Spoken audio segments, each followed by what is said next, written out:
Hi வணக்கம். So எக்ஸாமோட last ஸ்டேஜுக்கு வந்தாச்சு. அதில் சில முக்கியமான டூஸ் அண்ட் டோன்ட்ஸ் இருக்குது, கண்டிப்பாக இருக்குது. அதை தெரிஞ்சுக்கிட்டு போய் பரீட்சை எழுதணும் அப்படிங்கிறதுக்காக தான் இந்த video. First and foremost thing, ரொம்ப ரொம்ப முக்கியமாக நீங்கள் என்ன தெரிஞ்சுக்கணும் அப்படின்ட்டுனா, ஸ்டே காம்.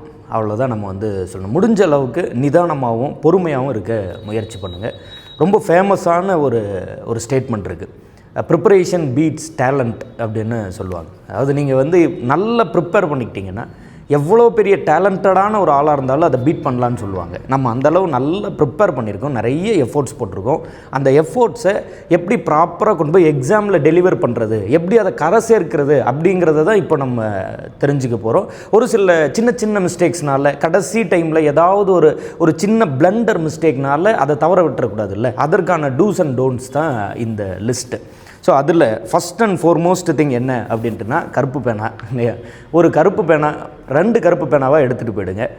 ஏற்கனவே சொல்லியிருந்தது மாதிரி ப்ரிப்பரேஷன் நமக்கு என்ன தேவை, பரீட்சைக்கு ப்ரிப்பேர் பண்ணதெல்லாம் ஒரு பக்கம், அது கம்பல்சரியாக ரொம்ப முக்கியம். பட் அடுத்த நாள் வரப்போகிற பரீட்சைக்கு நம்ம என்னெல்லாம் தேவைப்படும், ஹால் டிக்கெட்டு பிரிண்ட் அவுட் எடுத்து வச்சுக்கணும். 2 கருப்பு பேனா கம்பல்சரியாக எடுத்துக்கோங்க.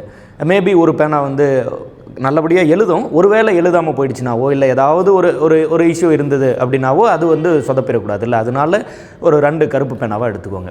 இந்த ஹால் டிக்கெட்டில் உங்களுக்கு என்ன காலேஜ் பேர் கொடுத்துருக்காங்களோ அல்லது ஒரு ஸ்கூல் பேர் கொடுத்துருக்காங்களோ அதை கம்பல்சரியாக போய் முடியும்னா ஒரு முறை நேரில் பார்த்துட்டு வந்துடுங்க.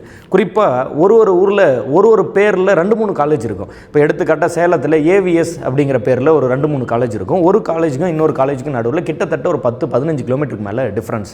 கடைசி டைமில் நீங்கள் போய் வேறு காலேஜில் அந்த ஒரே மாதிரி நேம் இருக்கனால போய் வேறு காலேஜில் இறங்கிட்டு அங்கேருந்து வேகமாக ஓடி பெரிய கிளம்ஸி ஆகிடும். அது எல்லாத்தையும் மறக்கடிச்சிடும். அந்த தப்பெல்லாம் தான் நம்ம பண்ணக்கூடாது. ஹால் டிக்கெட்டில் என்ன ஸ்கூல் பேர் காலேஜ் பேர் இருக்கோ அதை முடிஞ்சால் முன்னாடியே போய் ஒரு தடவை இதுதான் நம்மளோட ஸ்கூலு, இந்த பேர் தான் இந்த இடத்துல இருக்குது அப்படிங்கிறத தெளிவுபடுத்தி வச்சுக்கோங்க.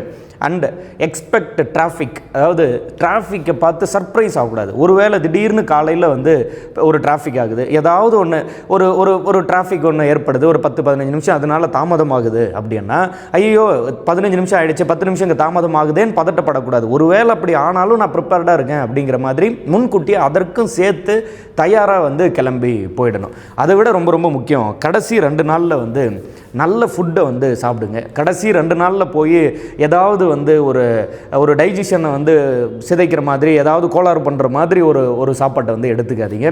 அண்ட் பரீட்சைக்கு போகிறதுக்கு முன்னாடி கம்மியாக தண்ணி குடிச்சிட்டு போங்க. அண்ட் நான் என்ன சொல்கிறேன்னு உங்களுக்கு புரியும். பரீட்சை ஹாலில் ஏதாவது ஒரு எமர்ஜென்சின்னு வச்சுக்கோங்க. எமர்ஜென்சினா ஒரு தண்ணி நிறைய குடிச்சிட்டு போயிட்டீங்க, அந்த மாதிரி ஏதாவது ஒரு எமர்ஜென்சினா திங்கிங்கே வராது. அந்த கேள்விக்கு என்ன பதில் எழுதலாம் அப்படிங்கிற தாட் ப்ராசஸ்லேருந்து டோட்டலாக விலகி போயிடுவீங்க.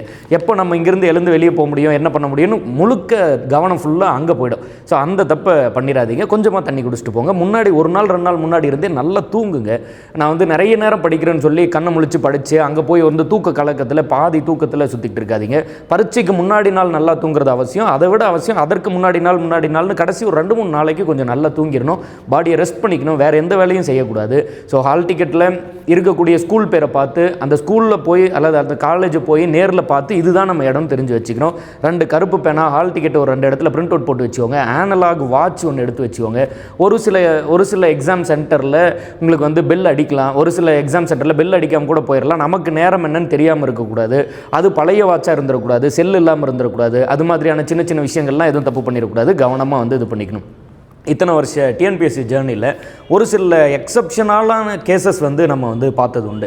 எடுத்துக்காட்டால் நல்லா படித்த ஒரு பையன் கடைசியாக பரீட்சைக்கு போகிறதுக்கு முன்னாடி பஸ் ஏற போகும்போது மழை பெஞ்சிக்கிட்டு இருந்த அன்னைக்கு அதில் படிக்கட்டில் காலை வச்சு வலிக்கி விட்டு ஸ்லிப் ஆகிடுறாரு இல்லையா, கால் லைட்டாக ஒரு மாதிரி பிசைக்குது. அன்றைக்கி எக்ஸாம் போக முடியல. அது மாதிரியான கேஸ். நல்லா படித்த பையன், பரீட்சைக்கு அப்பியர் ஆகிருந்தால் பாஸ் ஆகிருப்பார். ஸோ அந்த மாதிரி சின்ன சின்ன மிஸ்டேக் எதுவும் நடந்துடக்கூடாதுன்னா ப்ரிப்பேர்டாக இருக்கணும், நிதானமாக இருக்கணும், பொறுமையாக நேரமாக கிளம்பி போயிடணும். அப்பாட்ட, அம்மாட்ட, தாத்தாட்ட, பாட்டிகிட்ட, ஃப்ரெண்ட்ஸ்கிட்ட எல்லார்கிட்டையும் சொல்லி வச்சுருங்க.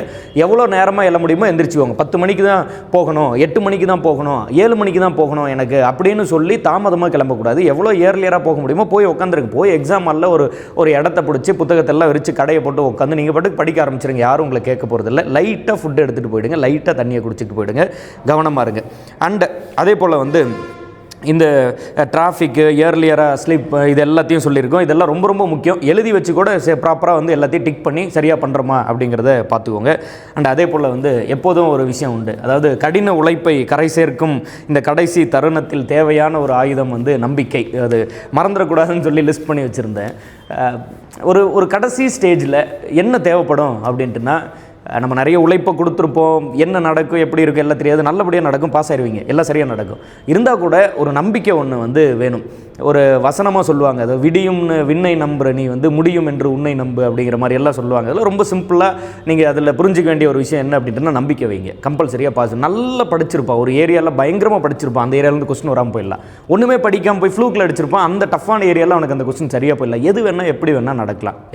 அதனால நான் படித்தது போதுமா போதாதா அந்த குழப்பம் ஒன்று இருக்கும்ல, அதுலேருந்து வெளியே வந்துடுங்க. You are enough. நீங்கள் வந்து படித்த வரைக்கும் போதும். நீங்கள் வந்து இது வரைக்கும் என்னென்னலாம் நல்லா படித்து வச்சுருக்கீங்களோ, என்னென்னலாம் உழைப்பை போட்டிருக்கீங்களோ அது போதும்னு ஒரு நம்பிக்கைக்கு வந்துருங்க. அப்போ தான் ஒரு சாட்டிஸ்ஃபேக்ஷன் வரும், அப்போ தான் ரெஸ்ட் எடுக்க முடியும். இல்லைனா இன்னும் அதை படிக்கலாம் இதை படிக்கலாம் அதை படிக்கலாம் மைண்டை அலைப்பாஞ்சிக்கிட்டே இருக்கும். அப்படி ஓடிக்கிட்டே இருந்தீங்கன்னா ஒரு முடிவு கிடைக்காது, படிக்க மாட்டீங்க, அதாவது ரெஸ்ட் எடுக்க மாட்டீங்க. அந்த தப்பை பண்ணாதீங்க. முழுமையாக நம்பிக்கை வச்சு உழைக்க வேண்டிய நேரத்தில் உழைச்சிடணும் இல்லையா? அப்போ கடுமையான உழைப்பை வெளிப்படுத்திடணும். பொறுமையாக இருக்க வேண்டிய நேரத்தில், காத்திருக்க வேண்டிய நேரத்தில் அமைதியாக காத்திருக்கணும். அந்த நேரத்தில் வந்து நான் கடுமையாக உழைக்கிறேன்னு கடைசி நேரத்தில் போட்டு ப்ரெஷர் பண்ணிக்கக்கூடாது. நிதானமாக அமைதியாக, ரொம்ப ரொம்ப அமைதியாக, நம்ம படித்ததுலேருந்து கேள்வி வரும் அப்படிங்கிற நம்பிக்கையோட நிதானமாக இருக்கணும். கடைசி 1 or 2 டேஸில் நீங்கள் பண்ண வேண்டியதெல்லாம் படித்ததை பொறுமையாக திருப்பி பாருங்கள், என்ன படித்தோம் என்ன அப்படிங்கிறத. ஏற்கனவே படித்ததை நல்லா ரீகால் பண்ணி பரீட்சை எழுதிட்டு வந்துட்டிங்கனாவே பாஸ் ஆயிடுவீங்க. நீங்கள் இங்கே 200க்கு 200 எடுத்து நான் டாக்டராக தான் ஆக போகிறேன் அப்படின்னு சன் டிவியில் நம்ம போய் பேட்டி கொடுக்க போகிறது இல்லை. புரிஞ்சுக்கிறீங்கன்னு எல்லாரும் 150 கேள்வி எழுதுறாங்களா, நீங்கள் 151 கேள்வி எழுதுனா பாஸ். எல்லாரும் 110 கேள்வி தான் எழுதுனாங்களா, நீங்கள் 111 கேள்வி எழுதுனா பாஸ். அப்போ எல்லாரை விட நீங்கள் முன்னிலைப்படுத்திக்கிட்டால் உங்களை போதுமானது. இங்கே எல்லாருக்கும் கொஸ்டின் டஃப்பாக இருந்தால் உங்களுக்கும் கொஸ்டின் டஃப்பாக இருக்கும், எல்லாருக்கும் சுலபமாக இருந்தால் உங்களுக்கும் ஈஸியாக தான் இருக்கும். அதனால் இங்கே ஈஸி கஷ்டம் அதெல்லாம் ஒன்றும் பண்ண போகிறது இல்லை. தெரிஞ்ச கேள்வியை சரியாக எழுதிட்டு வந்துடுங்க. தெரிஞ்ச கேள்வியை தப்பாக எழுதிடாதீங்க, அந்த மிஸ்டேக்கை மட்டும் பண்ணாதீங்க. அதற்கு ஒரு நிதானமாக கவனமாக வந்து இருங்க. முன்னாடியே ஒரு ரஃப்பாக ஒரு கால்குலேஷன் போட்டு வச்சுக்கோங்க. நான் வந்து மேக்ஸ் இவ்வளோ நேரம் எழுத போகிறேன், தமிழ் இவ்வளோ நேரம் எழுத போகிறேன், ஜிஎஸ் இவ்வளோ நேரம் எழுத போகிறேன், முதல்ல இதை எழுத போகிறேன், இது எனக்கு ஸ்ட்ராங்கு இது எனக்கு வீக்குன்னு ஒரு ரஃப்பாக ஒரு தோராயமாக ஒரு கால்குலேஷன் போட்டு வச்சுக்கோங்க. அந்த டைமுக்குள்ளே அது முடியுதா அப்படின்னு அப்பப்போ வாட்சை திருப்பி செக் பண்ணிக்கோங்க. ஏதாவது எக்ஸாம் ஹாலில் தண்ணியை கொண்டு வந்து பக்கத்தில் வச்சாங்கன்னா தட்டி விட்டுற போகிறாங்க, கவனமாக வந்து பார்த்துக்கோங்க. அது மாதிரி ஏதாவது இருந்ததுன்னா கொஞ்சம் நீங்கள் வந்து அந்த நோட்டு பேனா பேப்பர்லாம் தள்ளி வச்சுக்கோங்க. ஏதாவது ஒரு இது இல்லாமல், ஒரு அசம்பாவிதம் இல்லாமல் கொஞ்சம் கவனமாக வந்து நீங்கள் வந்து பார்த்து வச்சுக்கணும். நம்பிக்கையோடு இருங்க, அதே சமயத்தில் வந்து ப்ரிப்பேர்டாக இருங்க. முழுமையான ஒரு ப்ரிப்பரேஷனை வந்து நீங்கள் வந்து எப்போதுமே வந்து வெளிப்படுத்தணும். அதே போல் இந்த எக்ஸாம் ஹாலில் வந்து ப்ரெஷர் ஆகிக்காதீங்க.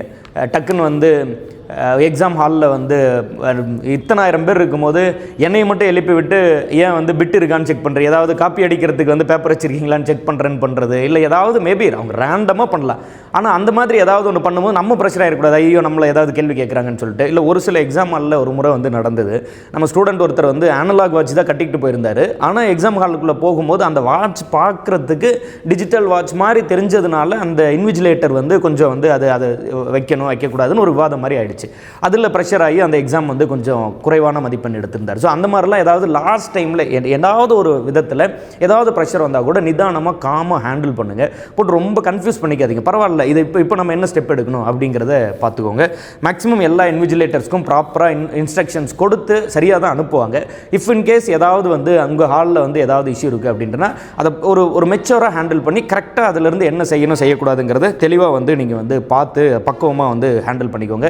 எக்காரணம் கொண்டும் ஒரே ஒரு ஓஎம்ஆர் ஷீட்டு தான். முன்னாடி எல்லாம் வந்து நம்மளே வந்து அந்த கொஸ்டினோட நம்பர் எழுதுவோம், அது இதெல்லாம் பண்ணுவோம். இப்போல்லாம் அந்த மாதிரி கிடையாது, ஒரு ஓஎம்ஆர் ஷீட்டு தான். அதில் ஏதாவது மாற்றி ஷேட் பண்ணிட்டீங்க அப்படின்னா போச்சு. அதனால ஓஎம்ஆரில் பேனா வைக்கும் போது இருந்து கவனமாக வந்து ஷேட் பண்ணும். அண்ட் ஒன் லாஸ்ட் பாயிண்ட்டாக இதை வந்து நல்லா ஞாபகம் வச்சுக்கோங்க. என்னென்னா, எக்ஸாம் ஹாலில் முடிச்சுட்டு வெளியே வரும்போது நம்ம வந்து என்னால் என்ன முடியுமோ அதை நான் பெர்ஃபார்ம் பண்ணிட்டேன், இதுக்கு மேலே வெற்றி தோல்வி வந்து அது இறைவனோ யூனிவர்ஸோ யாரோ ஒருத்தங்க அவங்க பார்த்துட்டு போ அப்படின்னு ஒரு சாட்டிஸ்ஃபேக்ஷனோடு வெளியே வந்தால் நீங்கள் ஜெயிச்சிட்டிங்கன்னு அர்த்தம் இல்லையா? இன்னும் கொஞ்சம் நல்லா பண்ணியிருக்கலாமோ அப்படின்னு ஒரு ரெக்ரெட் இருந்ததுன்னா மறுபடியும் படிக்கணும்னு அர்த்தம். அது எதுவாக இருந்தாலும் பரவாயில்ல இல்லையா? திரும்ப படிக்கலாம். இல்லை வெற்றி பெற்றுட்டீங்க அப்படின்ட்டுனா சந்தோஷமாக போய் நம்ம வந்து ஜாயின் பண்ணிக்கலாம், வேலைக்கு போகலாம், எல்லாத்தையும் செய்யலாம். எதுவாக இருந்தாலும் பரவாயில்ல, இட் இஸ் ஓகே இல்லையா? அதனால் ஒரு பெரிய ஐயோ அதாச்சு இதாச்சு அப்படின்னு போட்டு குழப்பி தப்பிக்க தேவையில்லை, யாருக்கும் நம்ம பதில் சொல்ல வேண்டியதில்லை. அவங்களுக்கு பதில் சொல்லணும், இவங்களுக்கு பதில் சொல்லணும், அதெல்லாம் ஒன்றுமே இல்லை இல்லையா.